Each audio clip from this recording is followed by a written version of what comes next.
Isak Bu Titin yang ada di room ini ya. Untuk Oke, acara ini saya mimpin ya.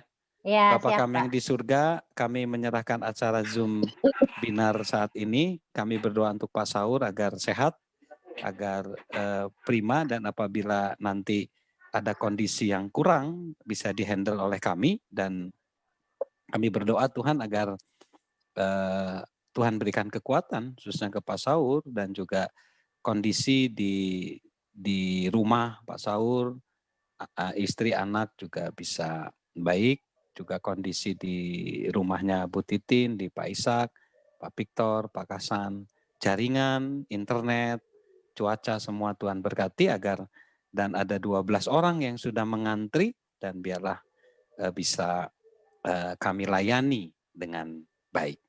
Kami serahkan acara ini Tuhan, hanya di dalam nama Yesus Kristus kami telah berdoa dan bersyukur. Amin. Amin. Amin. Kalau Bu Titin bisa ini ya, nanti ngelihat chatting, bisa chat. Kalau nanti ada pertanyaan dibantu dikit-dikit mungkin. Boleh Pak. Bisa ya? Ini anak saya juga di sebelah saya, jadi kalau saya Ya. kaptek-kaptek bisa tanya, Pak. Ya, jadi nanti Ibu dengan anak ditugaskan untuk melihat chat kalau ada pertanyaan, karena saya pakai HP ngelihat chatnya mesti balikin nih Bu, karena HP-nya kan dimiringin gini, jadi harus gini gitu. Jadi agak susahnya gitu kalau HP, tapi kalau laptop kan tetap gitu berdirinya, ya kan. Jadi kita masukin aja Bu ya, 13 orang ya, kita sapa ya Bu. Bu Titin ya, Ibu dan saya menyapa. Siap, Ya. boleh. Oke, saya masukin semua, saya admit semua ya. Oke, sudah di-admit juga. Oke, di-admit aja Bu. Selamat datang semuanya. Iya. Shalom Pak Hari, Pak Saur. Shalom. Shalom buat semuanya. Shalom. Selamat malam. Semuanya teman-teman yang bergabung. Selamat datang adik-adik, ibu-ibu, bapak-bapak yang sudah pernah dan sering ya. Kalau ada yang masuk kelihatan di mana kok. Mami suruh nerima kalau ada yang masuk Zoom. Silahkan, kita akan menyapa mungkin yang on cam ya. Ibu Nuni Linda, gimana kabarnya Bu Nuni? Baik Pak, makasih. Baik ya, ya makasih. Malam. Sering hadir ini Bu Nuni ini ya, di Bekasi ya kalau nggak salah ya? Bukan di Bogor. Oh di Bogor ya. Terima kasih ya Bu kesetiaannya untuk gabung terus bersama dengan kami. Sama-sama. Bogor hujan terus ya Bu tentunya? Iya hampir tiap hari hujan. Tiap hari, kota hujan beneran ya Bu? Benar. Kota hujan ya. Jadi terima kasih Ibu Nuni kesetiaannya bergabung terus nih bersama dengan kami ya Bu. Sama-sama. Ya. Saya yang on cam, Ibu Elis juga welcome. Ya, Prom Ausi ya. Oke. Di sini saya melihat ada yang on cam Bro Fatur ya, Fatur Rahman. Halo. Kamu on cam. Halo, Bro. Bisa menyapa? Oh, ya nggak apa-apa. Yang tidak on cam juga tetap selamat bergabung ya semua. Selamat bergabung. Ya, ada Fatur Rahmat, ada Pasya ya. Ada ini ada Arum, ada Kevel, ada banyak nih. Ini kemungkinan dari ini ya. Pak Saur kan kalau nggak salah dosen nih ya. Mungkin para mahasiswanya nih kelihatannya nih. Komunitasnya nih karena ada banyak mahasiswa yang muda-muda yang generasi ini ya. Penerus bangsa nih Pak. Ya. Hebat anak-anak muda yakin. Hai Mami, selamat malam. Itu. Shalom. Gimana, sehat Om? Puji Tuhan, ini baru masuk rumah nih. Oh ya. Yang penting happy Mami.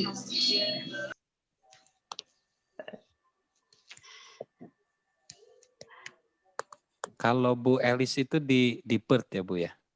Bu Elis Di ya. Perth, Ya iya. Pak, saya di Di Perth. Perth. Ya. Jadi di Perth jamnya jam berapa ini Bu? Selisih. Sekarang kita seperti jam Indonesia Tengah, jadi jam 8:05 sekarang. Oh Wah. iya.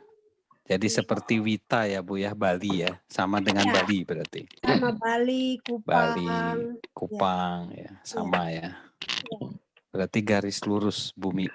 Di sana hujan juga atau gimana ya? Di Hujan Aussie tadi ya? Pak, hujan. Hujan ya, Ya. sama ya. Ya sebenarnya sudah harus musim panas karena ini baru habis musim dingin. Iya, Jadi ini sebenarnya sudah harus musim panas tapi nggak tahu sekarang cuaca seperti kayak apa, masih dingin, masih masih dingin ya. kadang panas sekali, kadang dingin, kadang hujan. Iya. Kan berbanding terbalik dengan bagian utara bumi ya Bu ya. Kalau di Europe sama Amerika musim dingin, di Aussie musim panas ya, Panas. berbalik ya. Iya. Tapi hari ini hujan Pak. Aneh hari ini hujan. Indonesia ini hujan semua, saya cek ini di beberapa anggota Zoom ya. Hampir sama hujan semua. Banyak Iya. yang banjir nih Purwokerto. Iya. Oh ya Bun. Iya. Di daerah Banyumas, Kroya itu banyak yang terkena banjir sampai 1,2 meter. Oh, 1,2 ya. Wow. Iya. Longsor juga.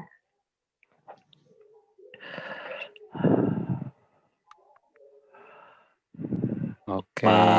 Pak Sorchan, ini kan interreligi ya, mungkin banyak yang nanti Interreligi ya. Ya. ya, jadi banyak Teman-teman kita ya. Jadi ini lintas agama ya. Ya.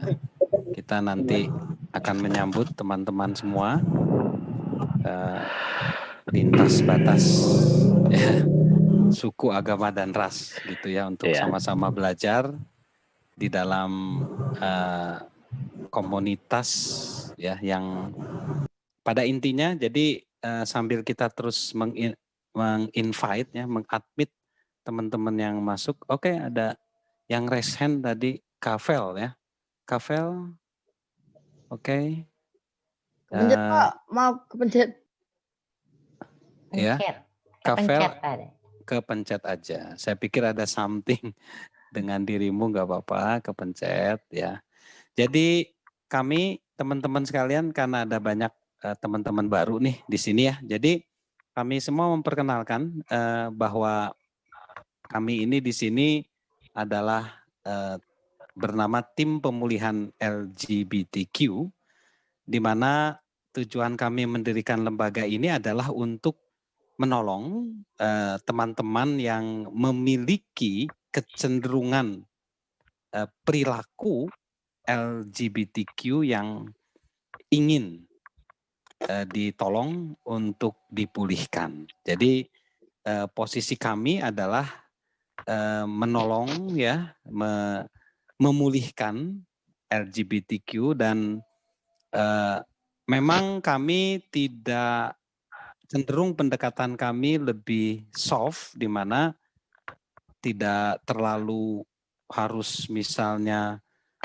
bersifat terlalu frontal, tetapi menolong mereka terutama di dalam perubahan mindset, pola pikir, sikap, dan banyak hal, sehingga mereka bisa ditolong. Jadi lebih menolong dan membantu. Nah, sehingga nanti pun kalau ada pertanyaan di komunitas kami ada grup WA Zoom Binar.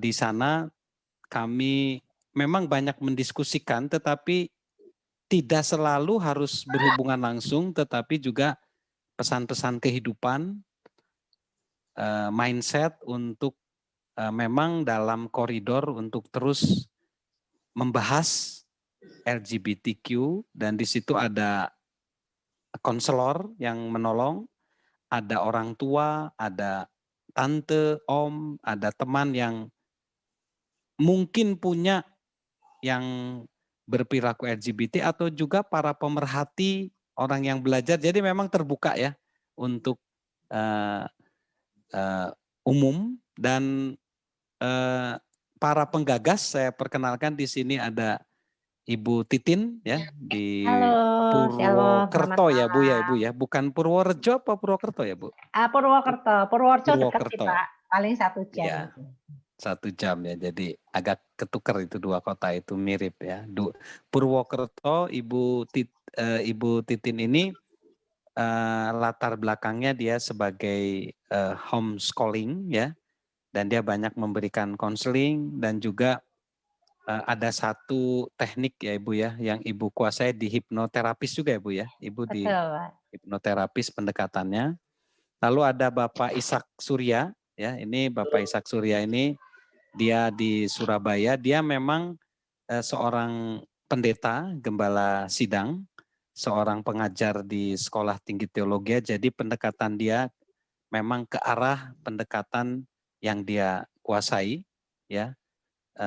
Juga sudah jadi pembicara, namun dengan audiens yang bervariasi tentu pendekatan kami pun tidak harus satu religi, tetapi bisa banyak.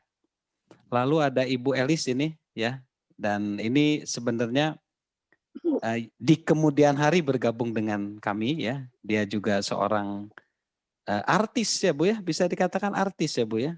Ya. Artis yang filmmaker.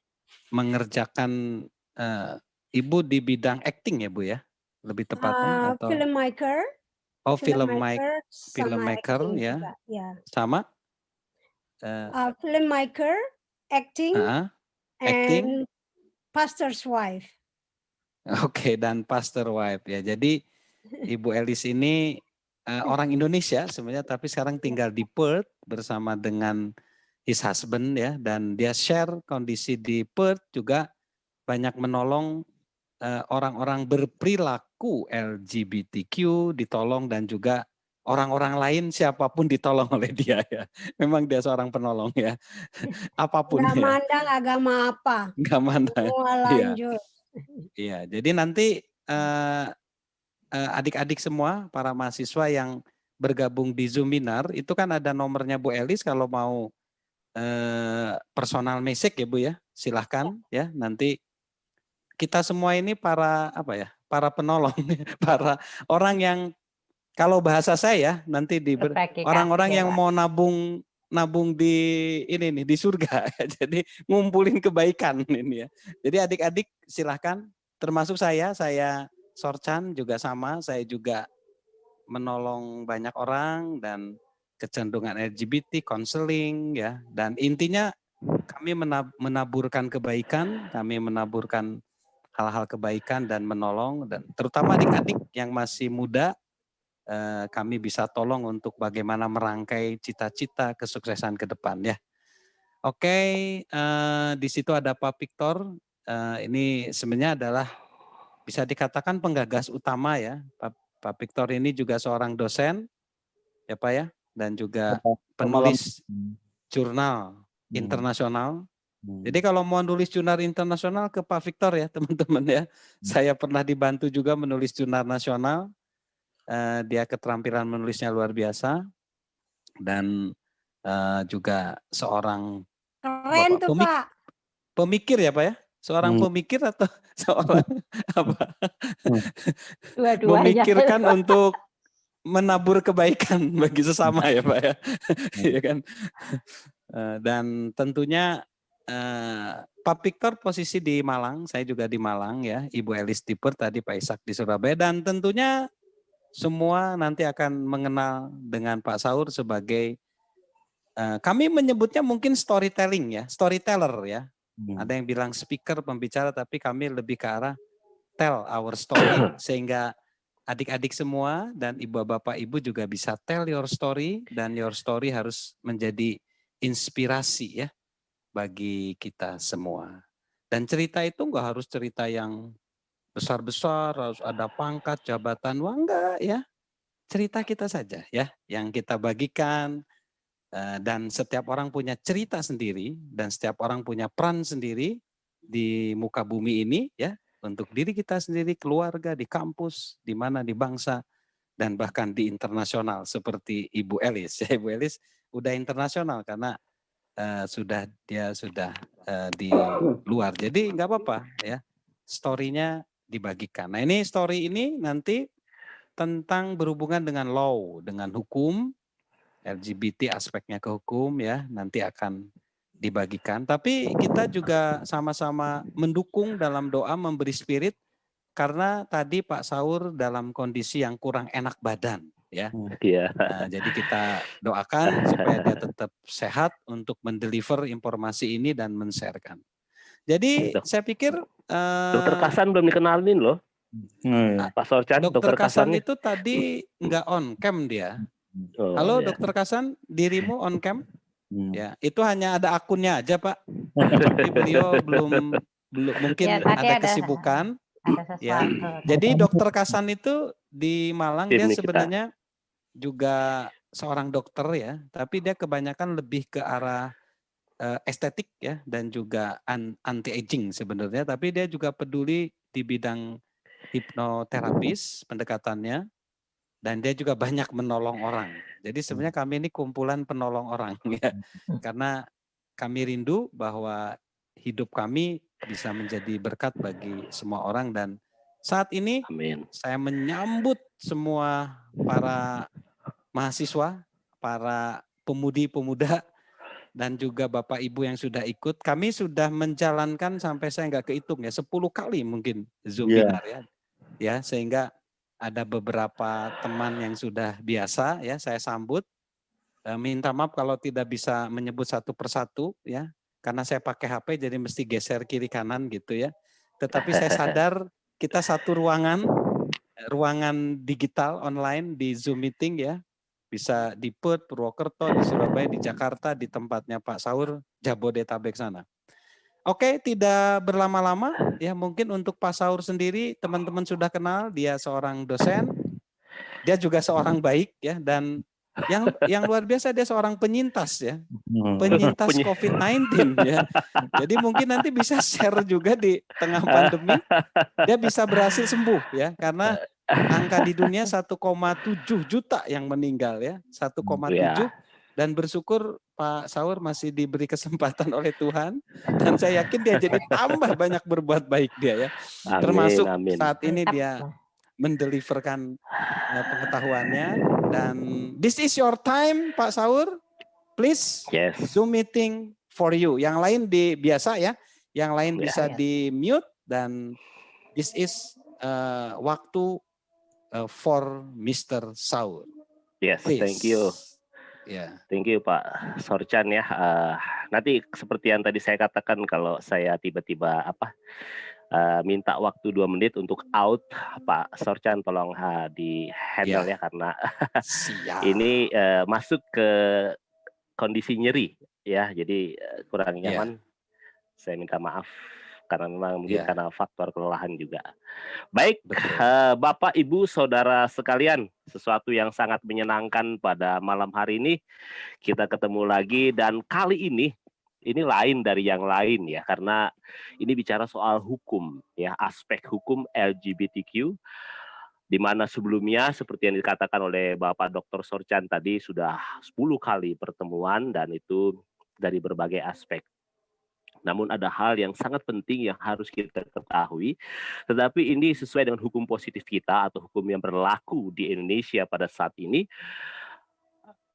Apa yang akan disampaikan mungkin akan menjadi sesuatu yang membuat wawasan kita semakin terbuka, tetapi sekaligus juga membuat kita masing-masing untuk lebih berhati-hati dan lebih termotivasi untuk boleh mengambil bagian sesuai dengan apa yang menjadi tujuan kami di tim pemulihan LGBTQ ini. Selamat malam semuanya, dan kita akan mulai aspek hukum LGBTQ. Saya dikasih berapa lama Pak Dr. Sorchan? 30 menit aja ya? Selama-lamanya Pak. Asik. Selama-lamanya kan sesehat Anda. Soal kalau jelasin, kalau telling story hukum ini, waduh ini bisa lama gitu ya.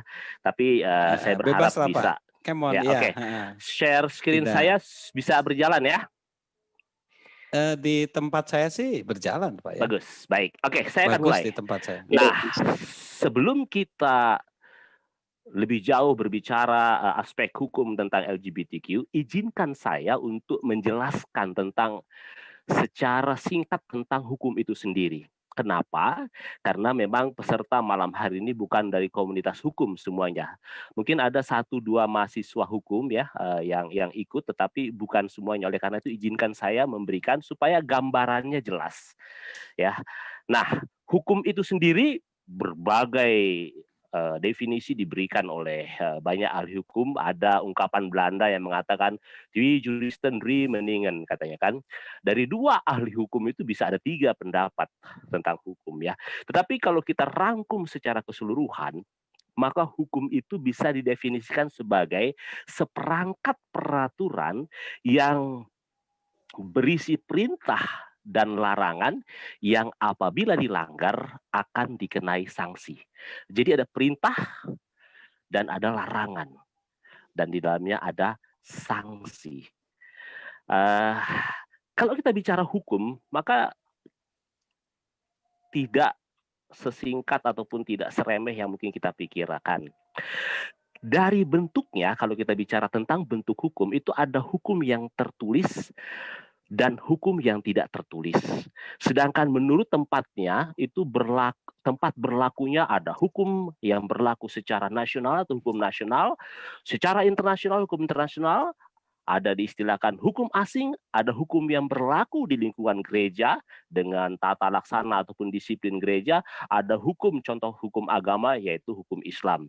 Sedangkan menurut waktu berlakunya, ini penting sekali kita ketahui, karena menurut waktu berlakunya itu ada ius constitutum, yaitu ius positum atau hukum positif atau hukum yang sekarang berlaku karena kita ber-Indonesia, maka hukum positif nasional kita, hukum Indonesia. Dan juga ada ius constituendum, itu adalah hukum yang dicita-citakan, maunya bagaimana gitu. Lalu ada ius natural atau hukum asasi, kodrat. Kenapa saya sampaikan ini? Karena teman-teman pelaku LGBT selalu mengaitkan dengan hak asasi manusia. Ya, berkaitan dengan hak asasi manusia tidak bisa ditampik. Nanti akan lari ke sana. Saya akan jelaskan nanti sedikit. Sedangkan menurut fungsi atau caranya, ya itu ada disebut sebagai hukum material, hukum formil. Kita masuk ke sumber hukum. Dari mana sih hukum itu? Ya, yang pertama adalah hukum material.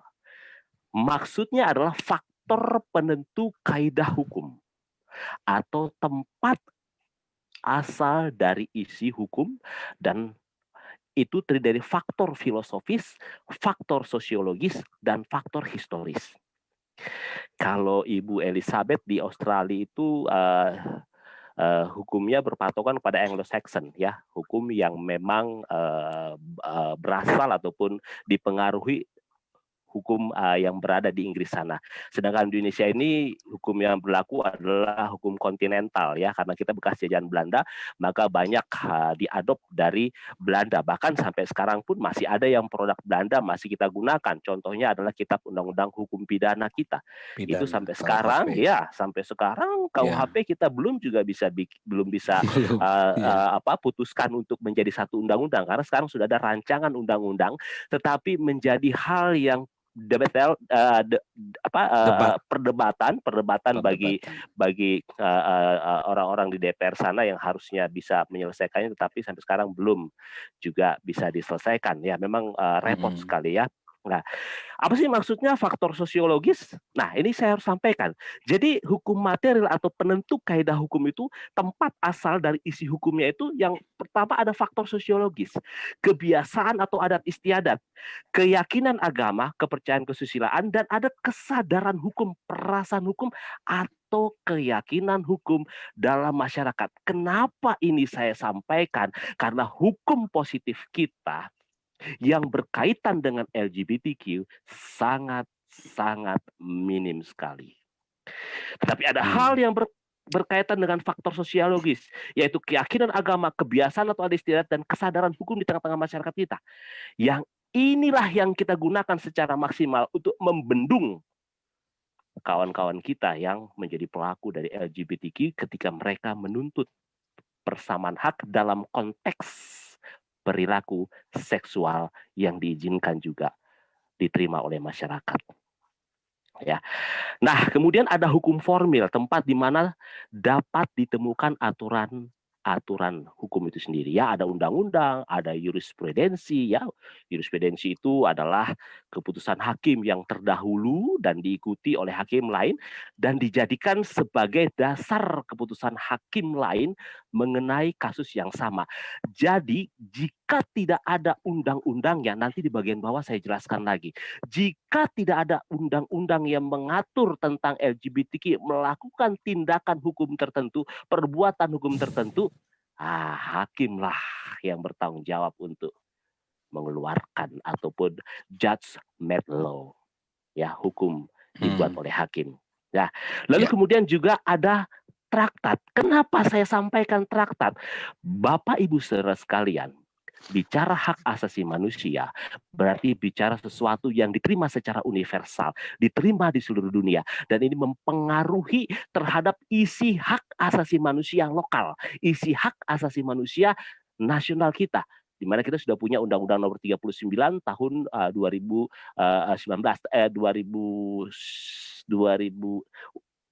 1999 ya, nomor 39 tahun 1999. Nah, kalau PBB, kalau perjanjian antar negara, ya traktat itu perjanjian dibuat atau lebih dari dua negara, itu kemudian memaksa, kalau Human Rights Watch memaksa Indonesia untuk menerima apa yang berlaku hak asasi manusia secara universal berkaitan dengan keberadaan LGBTQ, nah kita pasti akan keberatan kalau orang yang dari sudut pandang agama ataupun sudut pandang adat istiadat atau kebiasaan yang berlaku di tengah negara kita. Itu bisa seperti itu. Nah, ingat, hukum formil sebagai sumber hukum yaitu adanya traktat itu bisa dimungkinkan. Lalu ada kebiasaan. Nah, saya tadi kan sudah ada faktor sosiologis di hukum material. Nah, ada kebiasaan. Bisa juga mungkin disebut sebagai hukum adat. Peraturan yang walaupun tidak ditetapkan oleh pemerintah tapi ditaati oleh seluruh rakyat. Karena masyarakat yakin bahwa peraturan tersebut berlaku sebagai hukum. Maka timbullah hukum kebiasaan, timbullah hukum adat. Oleh karena itu, inilah yang kemudian menjadi perisai. Saya tidak ingin mendiskreditkan teman-teman pelaku LGBTQ. No. Nanti saya akan bagikan sedikit tentang bahwa mereka memang dihargai, dihormati eksistensinya, jati diri sebagai manusia. Dari sudut mana kemudian yang tidak bisa diterima ataupun kemudian jangan disebarluaskan. Ibu Elizabeth kemarin kan sudah cerita sama kita ya. Nanti ada saya berikan satu keterangan tentang negara-negara mana yang sudah mengizinkan perkawinan sejenis. Lalu kemudian ada doktrin ya. Doktrin ini adalah ajaran ataupun pendapat dari para ahli yang kemudian diterima secara umum. Apa sih tujuan hukum?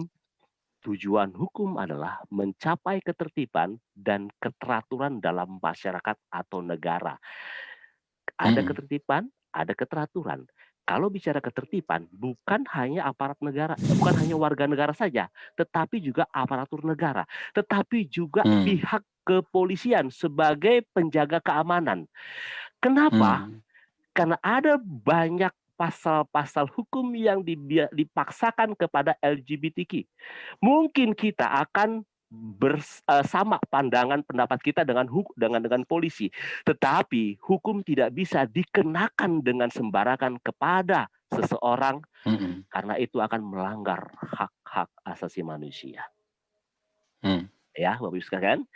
Jadi inilah definisi dan sumbernya. Saya berharap dengan sesederhana ini saya bisa berbagi dengan Bapak Ibu, hukum itu seperti itu ya.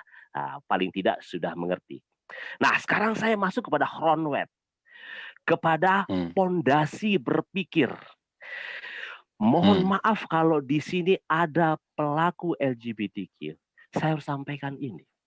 Hukum dasar kita, founding fathers kita, sudah menetapkan hal ini. Profesor Supomo menyatakan bahwa bangsa Indonesia dibangun sebagai tatanan integralistik, tatanan kekerabatan, tatanan kekeluargaan. Kita adalah anggota dari rumpun keluarga-keluarga atau masyarakat organis.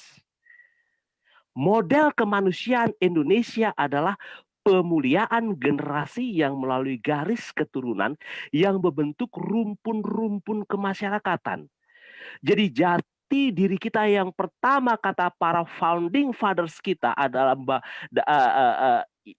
para founding fathers kita dalam bangunan hukum nasional sejak kemerdekaan adalah bahwa generasi yang melalui garis keturunan yang membentuk rumpun-rumpun kemasyarakatan itu jati diri kita.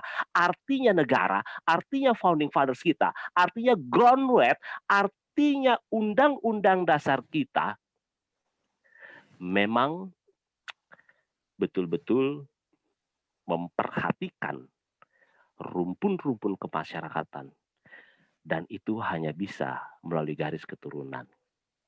Nah, izinkan saya untuk menyampaikan tentang worldview kita, lebih dalam lagi tentang worldview kita, ya, atau cara pandang kita, ya.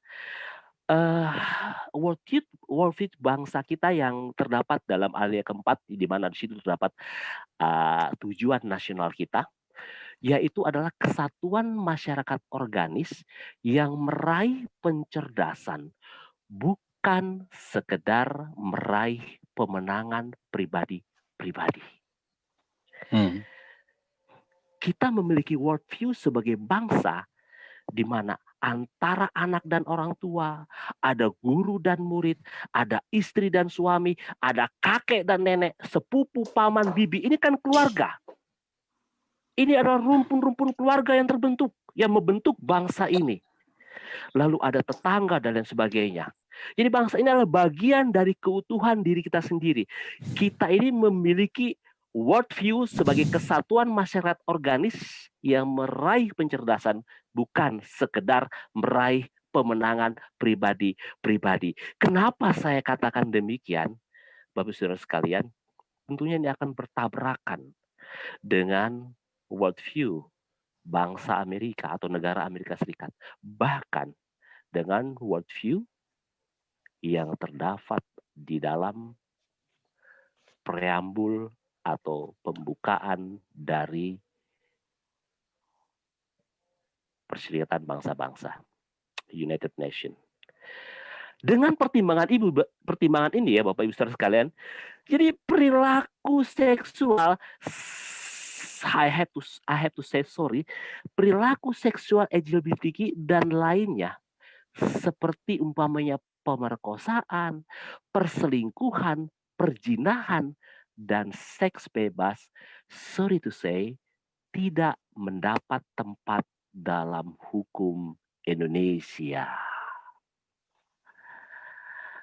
Jadi nanti kasih tahu ya sama teman-teman ataupun mungkin ada anggota keluarga, maaf, tidak dapat. Pondasi dari Undang-Undang Dasar itu sendiri sudah mengatakan tidak ada payung hukum untuk mereka. Sorry, saya harus mengatakan demikian. Saya lanjutkan. Nah, sekarang kita masuk kepada penegasan hukum tentang apa yang dikatakan oleh Undang-Undang Dasar. Ya, mari kita masuk dengan contoh-contohnya. Mari kita masuk dengan kajian-kajian yang lebih menegaskan bahwa kita harus menyatakan bahwa memang tidak ada payung hukum sebenarnya untuk pelaku LGBTQ di Indonesia. Saya bukan menakut-nakuti, saya bukan merasa paling benar, tapi inilah Indonesia. Undang-Undang Nomor 1 Tahun 74 tentang perkawinan, pasal 1. Di screen saya berikan tulisan yang berbeda untuk pria dan wanita. Pasal 1 mengatakan ikatan lahir batin antara seorang pria dan wanita dengan tujuan membentuk rumah tangga yang bahagia dan kekal berdasarkan ketuhanan yang Maha Esa. Bapak Ibu sekalian, lihat di situ pria dan wanita. Tidak diizinkan yang namanya pria dengan pria, wanita dengan wanita. Perilaku seksual hanya di dalam perkawinan. Perilaku seksual hanya diwadahi dalam perkawinan yang merupakan, perhatikan, ikatan lahir batin yang bertujuan membentuk keluarga berdasarkan ketuhanan yang Maha Esa. Bukan sekedar catatan sipil, bukan sekedar KUA. Tapi lebih dari itu adalah pengurusan sebuah tatanan kemasyarakatan. Sebab satu-satunya nilai kemanusiaan dari perilaku seksual adalah pemeliharaan generasi. Pemeliharaan generasi. Nanti kalau ada case study, kalau ada contoh-contoh silakan tanyakan. Kalau saya bisa jelaskan, saya akan jelaskan. Artinya apa? Kemanusiaan itu sendiri akan lenyap ketika keluarga tidak ada dibentuk secara normal.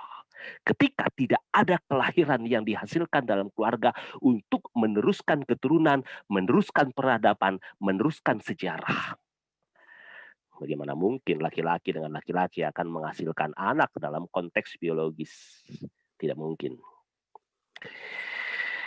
Ini harus kita pahami. Lalu pasal yang kedua, ayat yang pertama. Perkawinan adalah sah apabila dilakukan menurut hukum masing-masing agama dan kepercayaannya itu. Nanti di bagian bawah akan saya coba uraikan lagi.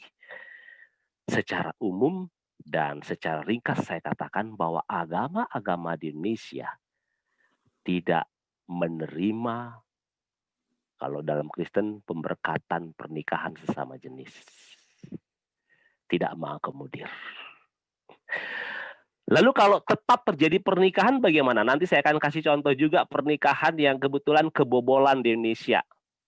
Ya, kebobolan dalam arti terjadi yang sesama jenis. Yang pertama, pernikahan dianggap tidak pernah ada. Tapi ada walaupunnya, Bapak Saudara sekalian. Kenapa? Memang tidak ada sanksi pidana. Dalam asas legalitas atau tiada hukuman tanpa peraturan, memang tidak disebutkan secara langsung. Tetapi tadi saya mencoba untuk masuk melalui hukum kebiasaan, melalui hukum adat istiadat, melalui hukum agama yang merupakan benteng kokoh di negara kita, yang merupakan tameng atau perisai bagi negara kita. Ya. Kalau di Belanda, ya, itu negara pertama yang mengizinkan perkawinan sejenis, ya. Kemudian ya ada perkawinan sejenis yang juga dibolehkan dan diakui di Belgia itu tahun 2003, di Spanyol juga ada tahun 2005, Kanada 2005, sampai kepada Ibu Elizabeth 2017 Australia melegalkan. Perhatikan, melegalkan.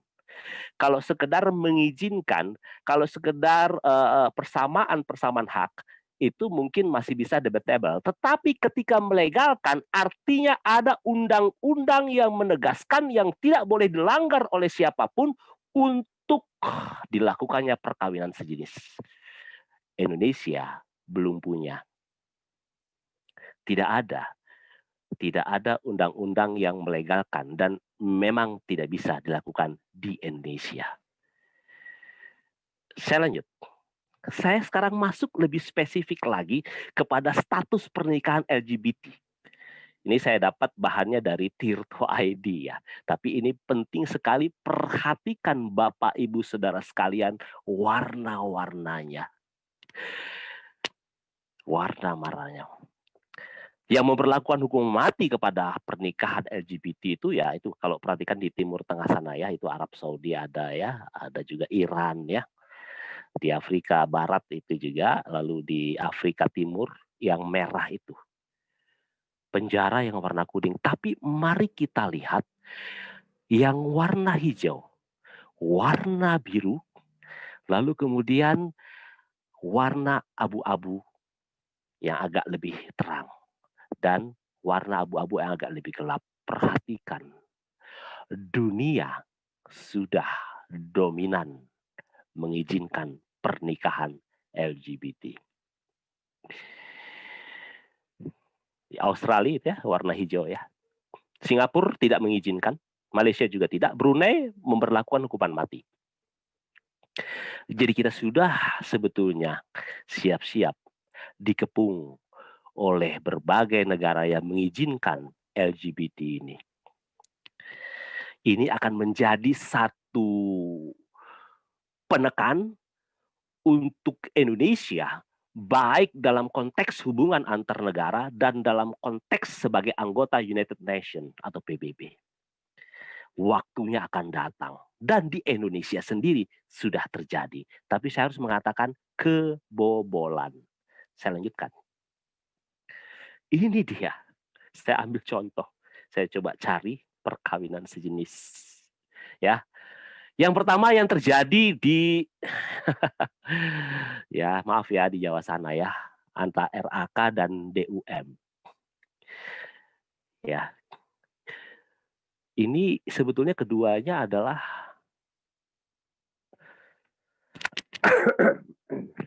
pria. Tetapi yang satu ya DUM itu dia berpakaian pengantin wanita. Cakep ya kalau Bapak Ibu saudara kalian.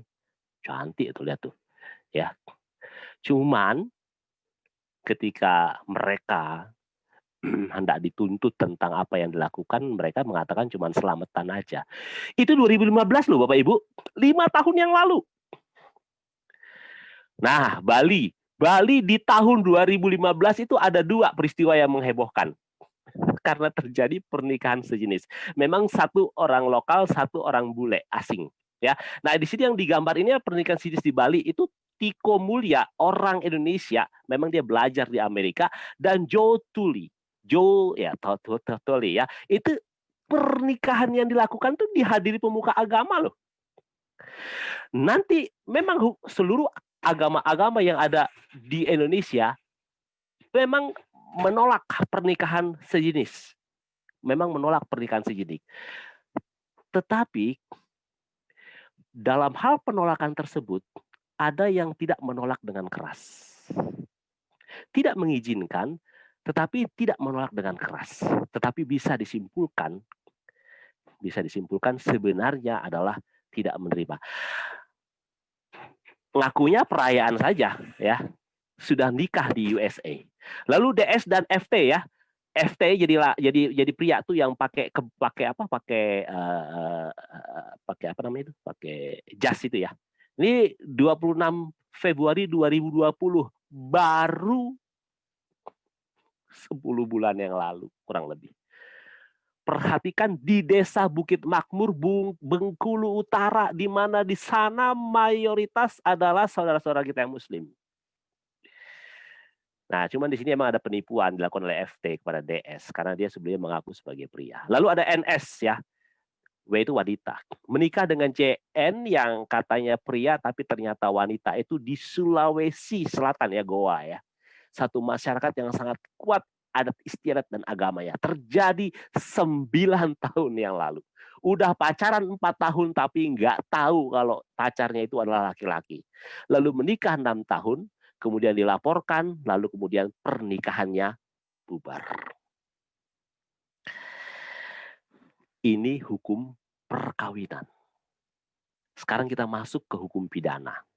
Tadi saya sudah sampaikan di depan bahwa Indonesia tidak memiliki instrumen hukum yang lengkap untuk mengatur tentang LGBTQ ini. Kalaupun ada, hanya di pasal 292 KUHP.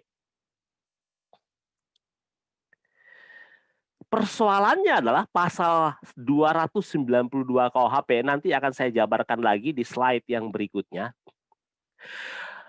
Di dalam pasal ini yang berbunyi orang dewasa yang melakukan perbuatan cabul dengan orang lain sesama kelamin, yang diketahuinya atau sepatutnya harus diduganya, saya beri huruf besar, belum dewasa, diancam dengan pidana penjara paling lama 5 tahun. Ini hanya berlaku untuk yang belum dewasa. Berdasarkan Undang-Undang Perlindungan Anak yang dikatakan mereka yang sudah dewasa adalah yang berusia tepat 18 tahun ke atas. Jadi kalau 18 kurang 1 hari itu diklasifikasikan sebagai anak-anak. Itu masih masuk ke dalam pasal 292 ini. Lalu hanya 1 pasal loh. Ya.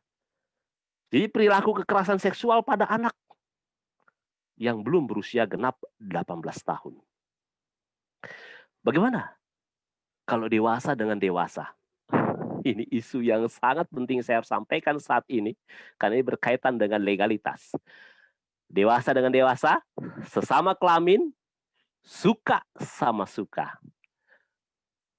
Sayang sekali, tidak bisa dipidana.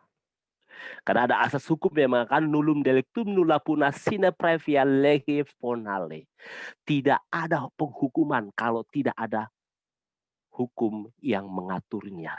Atau asas legalitasnya kalau tidak ada, maka tidak bisa dihukum. Kalau tidak ada pasal dan ayat yang mengatur tentang perbuatan tersebut terhadap para subjek hukum tersebut, tidak bisa dihukum. Ini saya katakan Indonesia harus hati-hati. Saya bukan mau mendiskreditkan, no, tidak. Karena mereka adalah orang-orang yang harus kita perhatikan.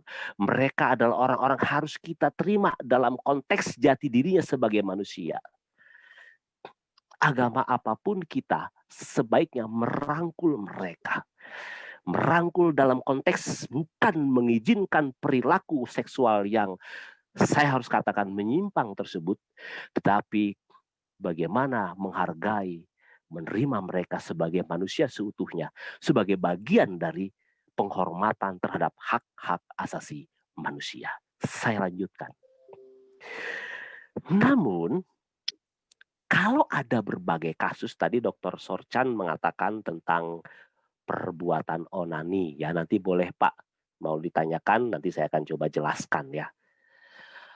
Ada Undang-Undang Nomor 44 Tahun 2008 tentang pornografi. Kenapa ini saya sampaikan? Begini. Saya pikir ini penting disampaikan. Kalau orang mungkin kalau Anda melihat literatur ataupun Anda membaca di dunia internet mungkin hanya bicarakan tentang pasal 10 dari undang-undang ini dan kemudian pasal 36-nya yang merupakan pasal 336 untuk pasal 10 yang berkaitan dengan pidananya. Nah, pasal 4 ayat 1, izinkan saya menyampaikan dengan lebih pelan-pelan supaya nanti kita jelas. Kalau ada yang mereka lakukan, kita bukan mau mengejar mereka, kita bukan mau mengkriminalisasikan mereka, cuman perilaku seksual itu mau kita hambat supaya kemudian tidak mewabah, kemudian menjadi sesuatu yang diizinkan ataupun biasa di negara kita. Pasal 4 ayat 1 menyatakan setiap orang dilarang memproduksi, membuat, memperbanyak, menggandakan, menyebarluaskan, dan seterusnya. Menyediakan pornografi yang secara eksplisit memuat. Bapak, Ibu, Saudara sekalian perhatikan 6 hal di screen. Persenggamaan termasuk saya kasih garis besar persenggamaan yang menyimpang. Kekerasan seksual, nah ini Dr. Sorchan bisa lihat ya, masturbasi atau onani, ketelanjangan atau tampilan yang mengesankan ketelanjangan, alat kelamin atau pornografi anak. Pidananya adalah pasal 29 dalam undang-undang tersebut, di mana minimal 6 bulan dan maksimal 12 tahun. Dendanya minimal 250 juta, maksimal 6 miliar. Ini harus saya sampaikan kenapa? Biasanya orang untuk menyebarluaskan perilaku mereka kemudian melakukan perbuatan-perbuatan yang menyimpang, sexual deviation tersebut. Lalu biasanya untuk mengundang, untuk kemudian mempromosikan, mereka mempostingnya. Mereka merekamnya, membagikannya. Sekalipun dalam grup WA terbatas, saya mau ingatkan, bisa dikriminalisasi dengan pasal 4 ayat 1 ini. Nah, kalau pasal 10-nya itu setiap orang dilarang mempertontonkan diri. Itu Pak Sorchan. Ya. Tadi yang soal sebelum masuk peserta itu ya. Atau diri atau orang lain dalam pertunjukan atau perhatikan di muka umum. Kemarin itu ada sekumpulan orang-orang LGBT di Kelapa Gading ya. Rame-rame mereka pesta seksual di dalam satu tempat. Pesta seks sesama jenis. Bagaimana untuk menjangkau mereka secara hukum. Nah, ini jadi perdebatan yang ya berbagai ahli hukum ya, karena tadi saya katakan di awal tri juristen dri mendingan, 2 ahli hukum itu bisa ada 3 pendapatnya. Bayangkan kalau 100 orang ahli hukum, bisa ada 150 mungkin pendapatnya. Di muka umum yang menggambarkan ketelanjangan, eksploitasi seksual, persenggamaan atau yang bermuatan pornografi lainnya. Ini pidananya 10 tahun, dendanya maksimal 5 miliar. Mudah-mudahan kalau Pak Sorcha ini orang pintar, dia udah tahu, oh iya, bisa dijangkau dengan ini. Walaupun debatable, walaupun pejuang hak asasi manusia mengatakan tidak bisa digunakan pasal ini. Karena bersangkut paut dengan umum.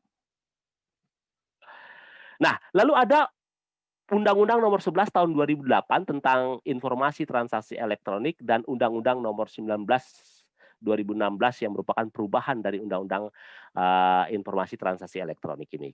Pasal 27 ayat 1 mengatakan setiap orang dengan sengaja dan tanpa hak mendistribusikan dan atau mentransmisikan dan atau membuat dapat diaksesnya informasi elektronik dan atau dokumen elektronik yang memiliki muatan yang melanggar kesusilaan. Makanya tadi saya minta izin untuk menjelaskan dulu tentang hukum itu sendiri.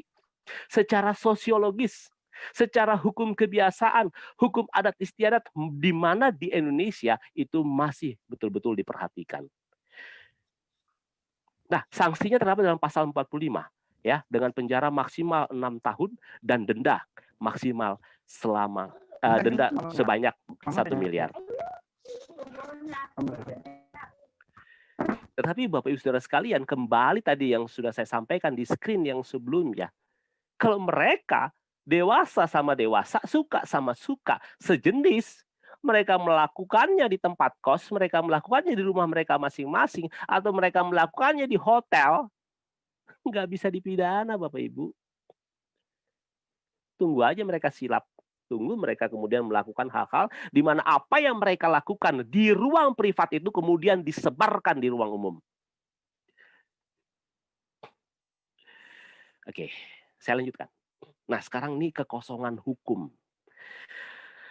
Ini terjadi 2017 yang lalu. Kekosongan hukum untuk menjangkau mereka yang melakukan perilaku seksual yang tidak sesuai dengan adat kebiasaan kesusilaan di Indonesia. Ini diawali oleh seorang profesor dari Institut Pertanian Bogor ya, Profesor Eis Sunarti ya. Ini guru besar IPB dan para pemohon lainnya dengan kawan-kawannya itu mengajukan judicial review. Kenapa? Karena ada kekosongan hukum. Karena berdasarkan nullum delictum tadi atau asas legalitas, seseorang tidak bisa dihukum kalau tidak ada peraturan yang mengaturnya. Nah, sebetulnya judicial review ini ya, atau permohonan uji materi ke Mahkamah Konstitusi yang merupakan kewenangan dari lembaga tersebut itu menyangkut pasal 284 ayat 1, 2, 3, 4, 5 itu tentang perzinahan dan pasal 285 tentang pemerkosaan. Tapi saya akan fokus ke pasal 292 karena tema kita malam hari tentang aspek hukum LGBTQ. Pasal tersebut berbunyi orang dewasa yang melakukan perbuatan cabul, tadi saya sudah sampaikan di atas, perhatikan ada kata belum dewasa. Berdasarkan Undang-Undang Perlindungan Anak, maka yang belum dewasa itu adalah 18 tahun minus 1 ke bawah. Diancam dengan pidana penjara paling lama 5 tahun. Nah, apa yang diajukan? Dimohonkan supaya hukuman bagi orang dewasa sesama jenis. Jadi kata-kata belum dewasa itu dihilangkan. Yang melakukan perbuatan cabul sehingga bisa dijangkau mereka yang dewasa, mereka yang 18 tahun ke atas bila mereka melakukan perbuatan cabul. Kemarin Dokter Kasan di grup WA kita menyampaikan gimana kalau pemaksaan ya. Silakan kalau ada yang mau tanya juga nanti saya coba jelaskan gitu ya. Sebaiknya kemana aparat hukum? Karena saya sebagai seorang praktisi hukum yang melakukan litigasi ya. Litigasi itu adalah kita melakukan upaya-upaya hukum di pengadilan ya. Artinya hukum acara ya yang kita kita pakai. Hukum acara pidana, hukum acara perdata ya. Nah, lalu apa alasan dari Mahkamah Konstitusi menolak? Alasannya adalah menambah frasa. Ini benar ya. Ini ada 9 hakim Mahkamah Konstitusi dan 5 mempertimbangkan untuk menolak. Ada 4 juga memang menolak tapi dengan dissenting opinion. Ya, alasannya adalah menambah frasa atau norma baru bukan, saya garis besarkan, bukan kewenangan Mahkamah Konstitusi, tapi DPR dan Presiden sebagai pembuat undang-undang. DPR sebagai legislator, Presiden sebagai eksekutif. Tapi Presiden juga dengan hal-hal tertentu yang memang dikerjakan, dikuasai oleh para anak buahnya, itu bisa juga berdasarkan Undang-Undang Dasar 1945 untuk mengajukan satu undang-undang. Saya ingin mau ngasih tahu sama Bapak Ibu semua, sama saudaraku sekalian, saya mau kasih tahu. Halo DPR, ngapain aja ente? Kok dibiarin? Kalau cerita soal keributan sekarang kita tahu ya. Sorry ya kalau saya agak nyerempet ke situ. Kalau cerita soal itu banyak berkomentar. Banyak memberikan pendapat. Banyak yang akhirnya menjadi blunder. Tapi sesuatu yang sangat penting sudah di depan mata, sudah di sekeliling kita. Mereka tidak melahirkan undang-undang untuk mempertegas posisi kita itu sebetulnya seperti apa. Nah, putusannya adalah Mahkamah Konstitusi menolak permohonan pemohon untuk seluruhnya ya, 284, 285, 292. Dari 9 hakim Mahkamah Konstitusi ada 4 pendapat yang berbeda. Nah, di sini yang menariknya, 4 hakim itu adalah Hakim Arief, Anwar, dan Bapak Wahid dan Aswanto. Ini soal LGBT. Alasan yang mereka berikan adalah berkaitan dengan dasar negara kita, berkaitan dengan Pancasila kita sebagai sumber dari segala sumber hukum. Penempatan Pancasila itu sebagai sumber dari segala sumber hukum negara adalah sesuai dengan pembukaan Undang-Undang Dasar Negara Republik Indonesia tahun 1945. Makanya tadi saya sampaikan runway-nya, hukum dasarnya. Memang ada pasal 28, pasal 28A sampai J yang selalu dikedepankan atau dikemukakan oleh teman-teman pelaku LGBTQ bahwa ini adalah hak asasi kami. Tapi sorry to say, saya harus katakan, sumber dari segala sumber hukum kita, Undang-Undang Dasar 1945 kita tidak. Maaf ya, anak saya masuk ke kamar. Maaf agak terganggu. Tidak memberikan payung hukum buat saudara-saudaraku sekalian.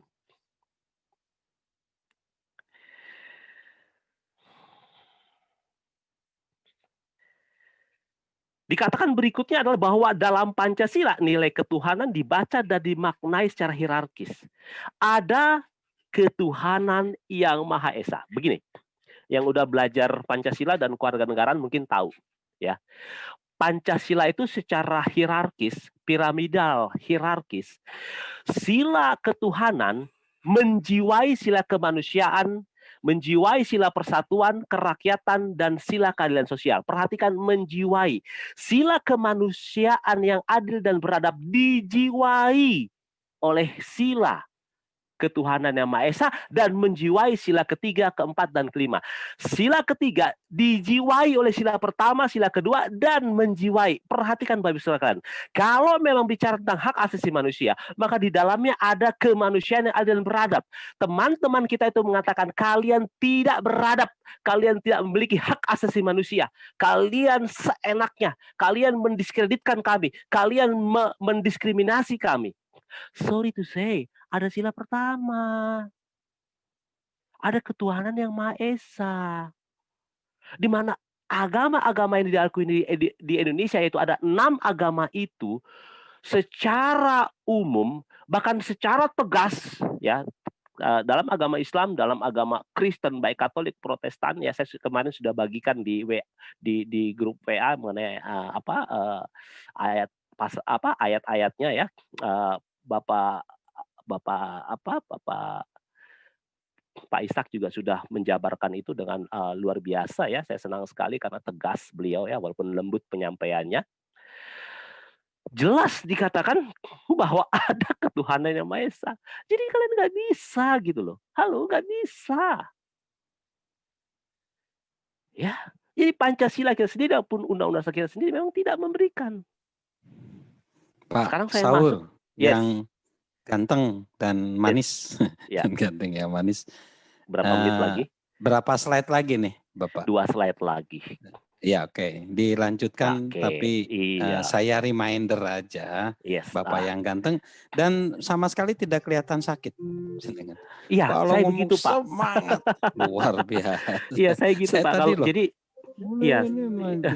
Jadi memang ketika saya sudah di podium atau saya sudah di mimbar, ketika itu bahkan ketika saya pakai sepatu udah nggak sanggup ya. Ini kesaksian aja. Saya udah pakai sepatu nggak sanggup, bergerak pun udah nggak bisa. Tapi begitu naik, jadi begitu berbicara, begitu di mimbar, di podium, hilang semua Pak. Iya. Hilang semua. Sehat aneh ya. Iya. Tapi saya yakin ya ini bantuan atau doa dari teman-teman ya. Bajunya siapa? Itu kamu Eddie Jensen toh? Lanjut Pak. Ada obrolan tuh kayaknya tuh. Oke, sekarang ambiguitas HAM ya. Ini saya bicara Indonesia. Ya. Ini bicara tentang Komnas HAM versus negara. Saya mengerti Komnas HAM kenapa kemudian ya terus-menerus untuk menyampaikan hal ini gitu loh. Saya mengerti sekali. Ya, karena memang itu tugas mereka gitu. Kita jangan sampai kemudian a priori kepada mereka. Komnas HAM dengan mendasarkan kepada The Yogyakarta Principles yang tahun 2006 disepakati di Universitas Gadjah Mada dan adanya peraturan Menteri Sosial nomor 8 tahun 2012 tentang pendataan dan pengelolaan data penyandang masalah kesejahteraan sosial dan potensi dan sumber kesejahteraan sosial. Komnas HAM mengeluarkan rilis. Mereka menegur pejabat negara karena dianggap naif atas hak berkumpul dan hak atas rasa aman kaum LGBT. Apa sih itu yang dimaksud dengan Yogyakarta Principle atau prinsip-prinsip Yogyakarta? Ya, ini tahun 2006 ya, November 2006 itu di Universitas Gadjah Mada mereka para penggiat HAM dari seluruh dunia berkumpul, lalu melahirkan di Yogyakarta Principle. Jadi ini adalah suatu tatanan prinsip-prinsip dalam penerapan Undang-Undang Hak Asasi Manusia yang berkaitan dengan orientasi seksual dan identitas gender. Ya, ini mereka melahirkan prinsip-prinsip, ada 29 prinsip ya. Saya kasih contoh ya, prinsip pertama sampai ketiga itu mereka mengatakan bahwa hak untuk menikmati hak asasi manusia itu secara universal, non diskriminasi dan pengakuannya di mata hukum. Lihat bagaimana tabrakannya ataupun bagaimana tidak dipayungi secara hukum di Indonesia. Ini sudah merupakan penekan bagi Indonesia sebetulnya. Prinsip yang keempat sampai ke-11 itu bicara tentang hak atas keamanan manusia dan pribadi. Begini ya Bapak Ibu sekalian, nanti ini sebetulnya di screen ini sudah saya sampaikan ya. Versi Komnas HAM, LGBT komunitas yang harus diakui oleh negara. Itu kata mereka pakai peraturan Menteri Sosial itu tahun 8 tahun 2012 itu. Lalu kemudian Komnas HAM beranggapan bahwa LGBT adalah komunitas yang diakui oleh negara. Betulkah? Benarkah? Saya mau tegaskan, iya, sebagai manusia, sebagai warga negara, mereka dilindungi. Tetapi tidak, peraturan Menteri Sosial itu tidak memuat norma membenarkan perilaku dari LGBT. Perhatikan, membenarkan perilaku, dalam konteks ini saya mengatakan perilaku seksual. Nah, preferensi melindungi atau hak mendasar sebagai manusia, hak hidup, hak mendapat pekerjaan, mendapat pendidikan, hak untuk memiliki benda atau harta kekayaan, hak untuk lain-lainnya, itu tidak dilanggar, itu tidak ditekan, tidak kemudian kepada mereka itu tidak berlaku. Mereka dihormati, tapi negara bukan membela. Apa yang bukan dibela? Perilaku seksualnya, halo. Nah, poin utama operasional pendataan dan pengelolaan data penyandang masalah sosial atau gangguan keberfungsian sosial yang terjadi pada gay, waria, lesbian. Itu ada disebutkan di poin ke-14 dari lampiran peraturan Menteri Sosial tersebut. Jadi itu maksudnya. Ini jadi gonjang-ganjing yang luar biasa ketika ya tentu Komnas HAM akan tetap berprinsip, ya apalagi mereka mempunyai dasar, yaitu dari Yogyakarta Principles. Bagian akhir. Kesimpulannya apa? Pancasila, Undang-Undang 45 sebagai Ronwet dan Undang-Undang HAM Undang-Undang Nomor 39 tahun 1999 melindungi semua warga negara Indonesia sesuai hakikatnya sebagai manusia. Dalam hak asasi manusia, manusia dihargai haknya sebagai manusia karena hakikatnya, karena keberadaannya, karena intinya dia adalah sebagai manusia, dan hak tersebut adalah anugerah. Oleh karena itu, anugerah Tuhan yang Maha Kuasa, oleh karena itu tidak ada satupun negara yang bisa kemudian menghapuskannya, menekannya. Itu memang hak asasi manusia berlaku secara universal. Kedua, negara melalui peraturan perundang-undangan tidak membela perilaku seksual LGBTQ karena juga bertentangan dengan asas dan nilai kesusilaan. Tadi saya sudah jelaskan panjang lebar, hukum kebiasaan dan atau adat istiadat serta hukum agama. Kekosongan hukum dapat diisi dengan jurisprudensi yang saya katakan tadi, judge-made law, dan memperhatikan asas kepatutan dan keadilan pada masyarakat. Jadi keinginan diri berdasarkan kepuasan diri yang bertentangan dengan ada yang tengah masyarakat tentunya tidak bisa diterima. Hukum perkawinan tidak mengakomodir perkawinan sejenis dan akan berdampak lanjut pada hukum orang, keluarga, waris. Sedikit dari kesimpulan ini saya sampaikan tentang hukum orang, keluarga, dan waris. Kalau you adalah pelaku LGBTQ, lalu kemudian you mau menikah dengan orang sesama sejenis, tentunya you tidak akan bisa untuk mengupayakan administrasi perkawinan tersebut. Dan perkawinan tersebut tentunya tidak bisa dicatatkan. Lalu kemudian perkawinan kan menghasilkan anak, you tidak akan pernah bisa punya anak.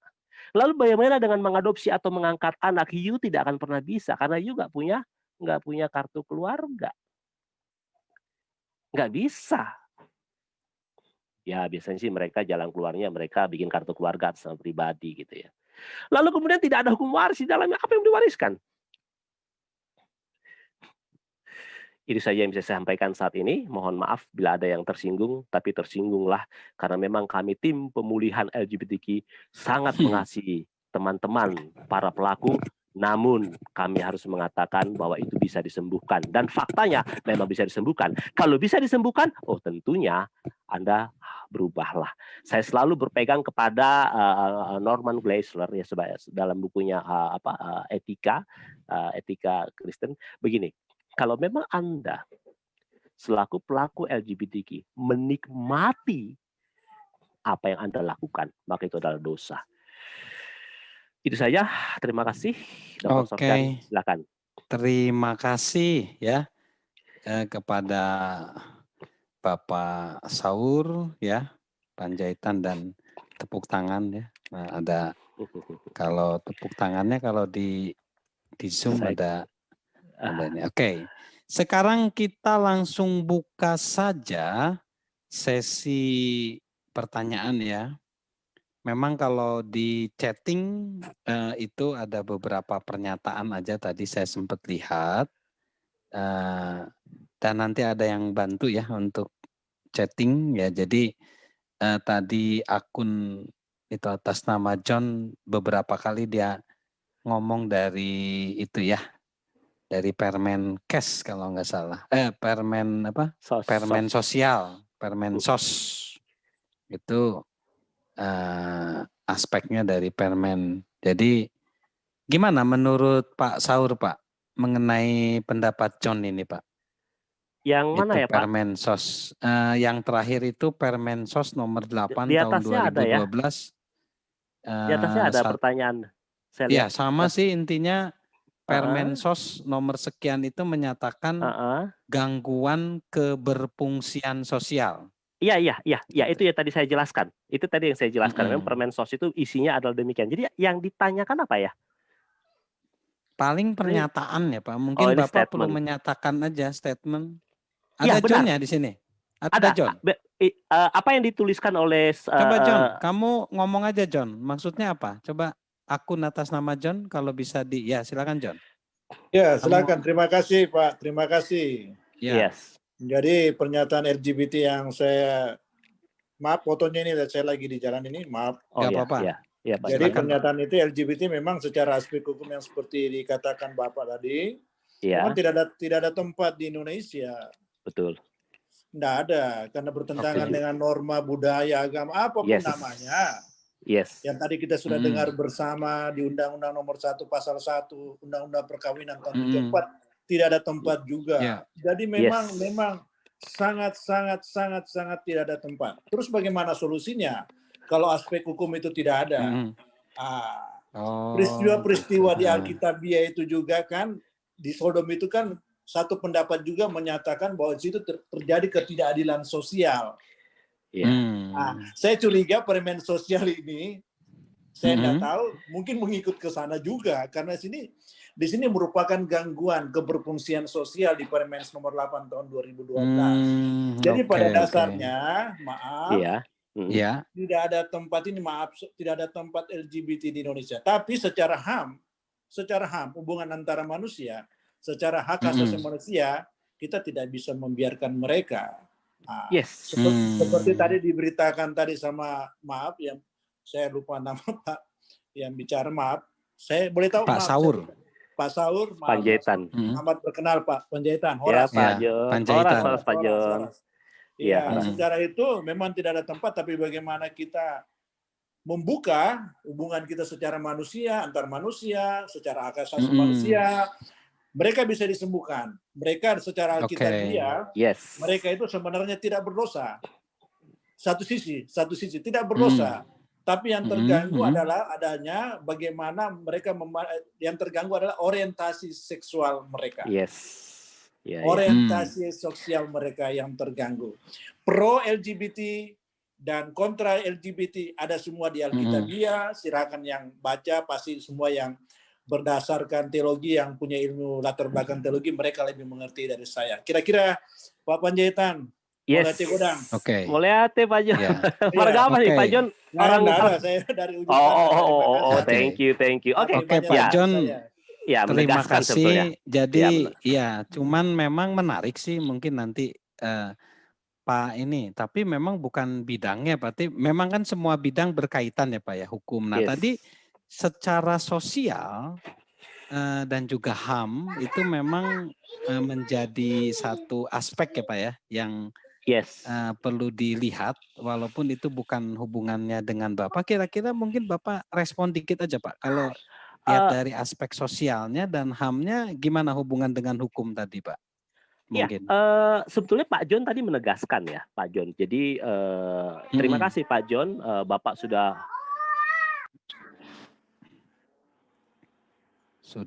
respon. Maaf ya, ada sedikit gangguan. Nggak apa-apa. Sama Pak. Sama-sama. Nggak sih, bungsu saya Sama-sama. masih 4,5 tahun, jadi Iya, lucu-lucunya. bundanya iya lagi lucu-lucunya ya. Dia kalau saya Iya. lagi Zoom, dia biasanya suka ikut-ikutan gitu. Iya. Ya kalau Apa-apa. udah ngerti lah, banyak komunitas udah ngerti. Ya, Pak John itu Iya. menegaskan ya. Jadi tidak ada masalah. Tapi begini, ada yang saya harus tegaskan juga karena saya pikir Bapak Dr. Ishak juga setuju dengan saya. Kalau perilaku seksualnya itu sendiri dosa, saya harus katakan, ya. Dalam teman-teman Versinya teman-teman tasawuf. Muslim pun dalam dasar hukum dari hukum Islam sendiri ya, peristiwa Lot ini juga diatur diceritakan juga di Al-Qur'an ya, dan Lut ya, nama Lut ya. Jadi ada dasar hukumnya memang menentang terhadap perilaku LGBTQ ya, terhadap orang-orang yang memang namanya juga sama ya di Al-Qur'an, Sodom dan Gomora ya. Ya di Al-Qur'an itu ada dituliskan tentang hal itu. Jadi saya pikir hanya penegasan saja ya apa yang disampaikan Pak John. Itu luar biasa. Terima kasih karena dengan beliau menegaskan berarti beliau memonitor, mendengar dengan baik dan menyimak dengan baik apa yang kita lakukan pada malam hari ini. Saya bersyukur sekali, sangat bersyukur. Sangat bersyukur Pak John menyatakan. Tapi kalau secara tadi sosial dan lainnya saya sudah jelaskan tadi ya, bahwa memang masyarakat kita masih kuat adat istiadat dan masih kuat agamanya. Oleh karena itu memang menjadi, tadi saya katakan, sebagai benteng, sebagai perisai gitu. Ya. Oke. Jadi itu yang mungkin bisa saya komen karena memang Pak John menegaskan. Oke, silakan bila ada yang mau bertanyakan lagi. Silakan dari para mahasiswa yang ganteng dan mahasiswi yang cantik, silakan boleh on cam atau boleh